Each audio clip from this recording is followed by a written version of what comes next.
From the BBC World Service, in association with ABC and Akashvani, this is Stumped. Hello, I'm Alison Mitchell and welcome to Stumped. With me from Sydney is the ABC's Jim Maxwell, and Charis Sharma for Akashvani is with us from Mumbai. Now, the Ashes is upon us, and one player who has experienced the ups and downs as part of the battle for the urn like no other is three-time Ashes winner Steven Finn. Now, Finn made over 120 appearances for England and was part of the team in 2010-11 that won the urn in Australia. But he experienced a lot of challenges along the way, and during his career he kept diaries, which he's turned into a book called The Ashes Files, documenting those ups and downs.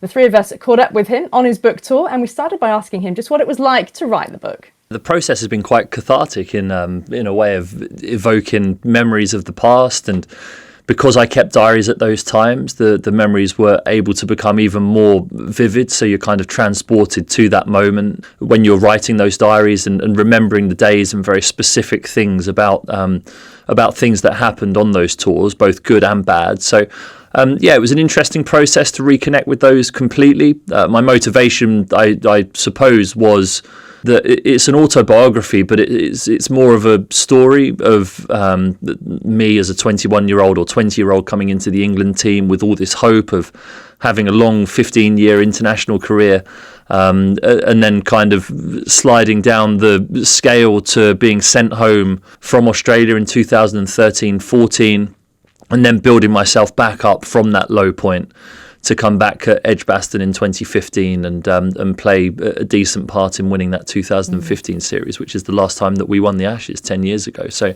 the motivation was more to tell the story and for me to reconnect with those memories, as opposed to just be your typical autobiography that just lists all the good things. So how did you pull yourself up from what you describe in the book as the most depressing, demoralising 3 months of your life, which I don't think anyone really expects when they get picked for an Ashes tour? So how did you get from that mental state to then, as you said, play a pivotal role in the 2015 series where you got 12 wickets and were player of the match in one of those games at Edgbaston? Well, stubbornness first and foremost, and I think those who've worked with me will understand I can be a bit stubborn sometimes with the way that my mind works, and you needed that stubbornness and belief, I think, to truly believe that I could come back from it. I think also having good support around me. I was very much helped by Richard Johnson and Angus Fraser, who were my Middlesex director of cricket and bowling coach. The two of them kind of got around me and helped build me up right from the very bottom. And it was more a case of building confidence and building belief that I could still perform and that I could still do it. And then slowly and gradually over time, your mind starts to believe it, your body starts to click back into place as it should do. And then you kind of forget those bad memories and you do your best to insulate your mind from them as you go towards being back involved in international cricket. Well, let's talk about the highs, though, because you did experience that incredible win in 2010-11. What would you say, you learned from that tour? What are the keys to being successful in Australia in an Ashes? I think the key is to not let yourselves be bullied by Australia. We've already seen the headlines and the way that you're greeted when you arrive in Australia, and you very much get that feeling as soon as you land there that it's not just you against the 15 players that are in the Australian squad. It's you against an entire country, and that means almost everyone in the country, wherever you go. You need to have that togetherness when you're over there, but when you go out there and play your cricket, you can earn the respect of Australians with the manner in which you play. And I felt like we did that in 2010-11, that we stood there.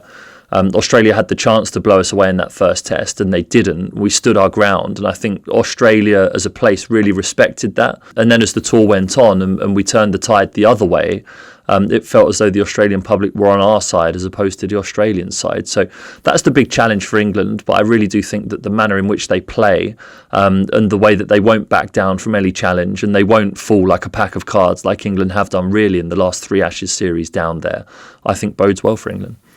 Hello, Penny. Jim Maxwell here in Sydney. Just looking back on that successful tour in 10-11, the one thing you could say about England was they prepared for the series. I can't see any preparation this time. They've been in New Zealand where they've been thrashed.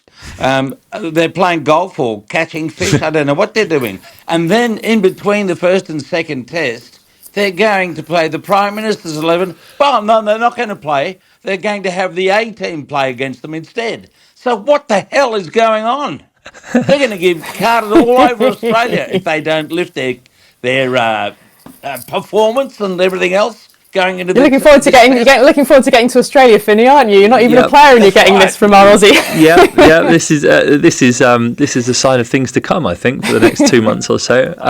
Look, it's a fair point, Jim. I will accept that from an Australian. It is a fair point that the preparation in 2010-11 is very different, or was very different to the preparation now. I would caveat that with the fact that we didn't play a game as an England team from the middle of September in 2010 to that first test on the 25th of November. So that preparation to become battle hardened was absolutely necessary then, because we were so out of rhythm of playing cricket.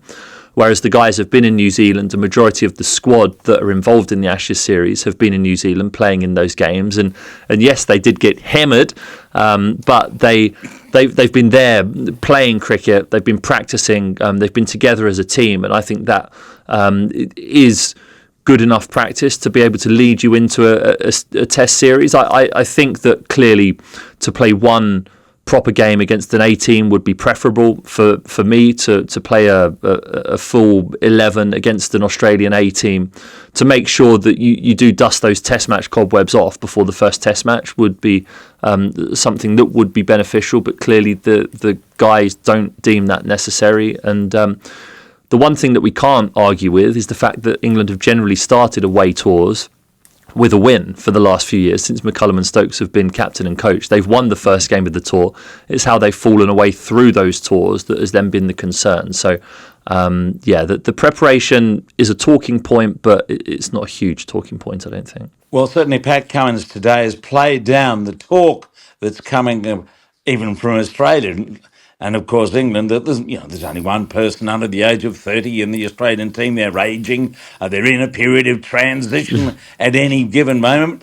And he said, well, they've still got outstanding players in the side. And he expects, so we're led to believe, that he'll play in the second test, which seems a bit unrealistic. But just measure up the two sides and why England can win. Yeah, the reason I'm optimistic is the turbulence in and around the Australian team. When I think of 2010-11, there were a lot of question marks about who was going to open, who was going to be the spinner, what the makeup of the seam attack was going to be. So there were those question marks that in the preceding Ashes series, I don't think there's been any turbulence around the team. You can almost name the team a month away from the first test match.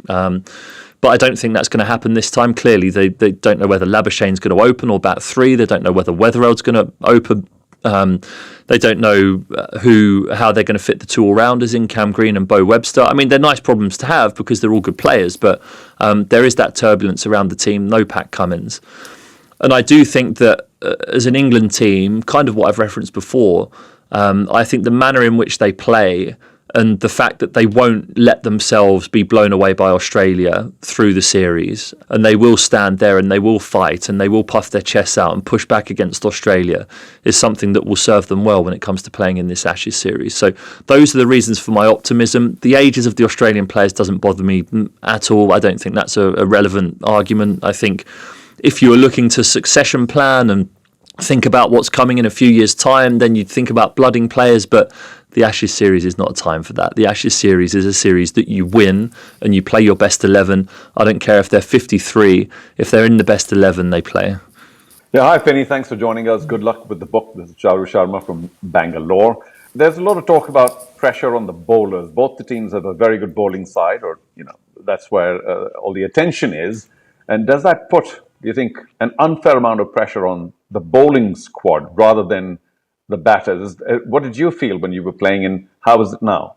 Clearly as a bowler, the physicality of playing in Australia is a tricky thing. It's very hot, it's humid, the decks are hard and they can be flat, albeit they haven't been as flat in the last couple of years. But you can have long, hot days, and backing those up with no rest, because we know the way that England play, the bowlers don't get heaps of rest, then it's important to have a squad of bowlers when you're down there. The discipline of bowling in Australia is very different to other parts of the world because of the bounce that you get. So you have to bowl the ball with intent on a fuller length. And then if you're going to bowl a bouncer, it has to be a proper bouncer. If you bowl it between hip and shoulder high, Australian players eat that for breakfast because that's where they're really comfortable. So you have to be disciplined with the manner in which you bowl, but also you have to have a big heart. And I look at the England squad of bowlers that they've selected, and I see bowlers who are willing to continue to go back to the well. And I think that is something that is an important mindset to have, an important attitude to have, that you're not going to wilt in the sun, that you're going to run in as hard as you did in your first spell as you do in your fourth spell. And that mindset and that attitude for bowlers is very important in Australia. Just a bit about the rivalry. I'd like to believe that it's gone well beyond just the Ashes because it's a much bigger cricketing world now. But what do you think, though? I mean, what's so special about the Ashes still? Just the fact that it has this long legacy, it's storied, and it's intense, or is there something well beyond all of that? I think those characteristics make it a very special series. I think the added furore around an Ashes series is what sets it apart, because clearly the Test series that we had against India this summer was incredible, and you couldn't take your eyes off it for 25 days of cricket. It was captivating. So in terms of there being rivalries that, whilst they're on the pitch with the flashpoints that India series had, they're fantastic series to watch, and I'm sure to be a part of as a player. But as we've seen, the Ashes build up, the Ashes intensity, the amount of conversation about it, the headlines in the Western Australian overnight, and the way that you're greeted when you get to Australia, especially in that away Ashes series. I think that is a challenge that sets it apart from any other challenge in cricket for an England player, and what makes winning it extra special. You think, don't you, that England need to seriously compete down under in order to still lay claim to it being, one of the greatest or the greatest rivalry, because it's not been much of a competition in Australia in recent tours. Finny, just to get your thoughts on Ben Stokes, because he's just signed a new central contract with England that will take him through to the 2027 Ashes. How significant is that? And do we have to read anything into, say, Ollie Pope having a 1-year deal and Jacob Bethel getting a 2-year deal in this round? Well, in terms of short-term selection, no. I wouldn't be reading too much into that, but I think England will just pick who they believe in that first Test match is the better suited player to be able to score runs. But clearly, I think there's more of a nod towards what the future might look like. I still think Jacob Bethel is a natural number 5 or 6. I think that the way that he plays and the style in which he plays is far better suited to batting at that stage in the innings. But so is Ollie Pope. Ollie Pope is a natural 5, I would say. So, but he's not going to bat there because Harry Brook exists. So you have to fit in and around those generational type players.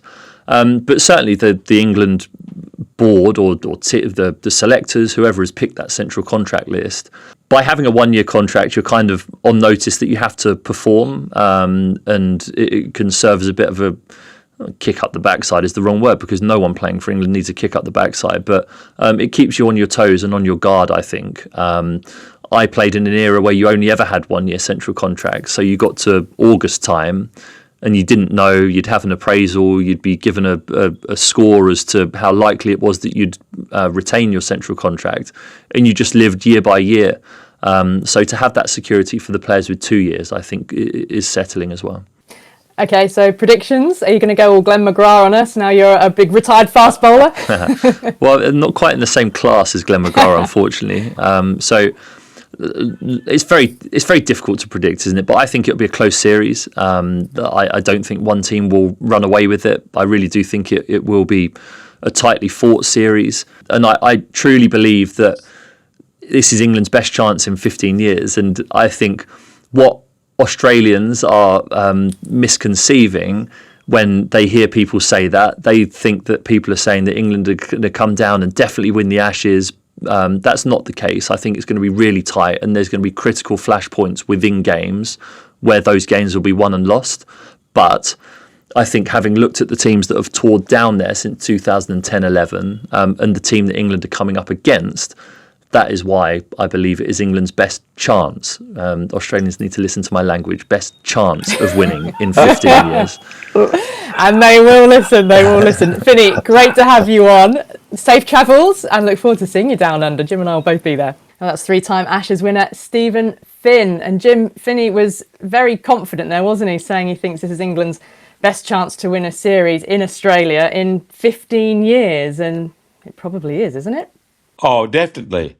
Particularly when you look at the last three series in Australia. So there'd have to be an improvement on that. But yes, if they play their best cricket, they can challenge Australia. And I hope they do. I mean, I think, even Australian supporters, as much as they enjoy watching England get trampled on in Australia, they want a contest. They want to respect their opponents. And the truth is, when the Barmy Army turn up, there's more noise for the England team than the Australian team if England get on a roll, as we found in 2010-11. So we're all speculating as we do, but I have a feeling we're going to see a fantastic series with a lot of glittering performances and some maybe couple of quick test matches. If there's balls flying around in Perth, the pink ball up in Brisbane, the only problem there, it rains. But we'll worry about that when we get there. So, yeah, we're going to have a bit of fun and games for the next 7 weeks. And that's the test for both teams, the durability. And then what power of the Barmy Army? I think you're right, some 40,000 Brits are expected to descend on Australia to support England across the series. So make that support loud and proud. I'm sure they'll be doing their best for the England team. Well, that's all we've got time for on this week's Stump. So I'll say thanks to Jim Maxwell and Charu Sharma and to all of you. And we'll see you again next week. Bye-bye.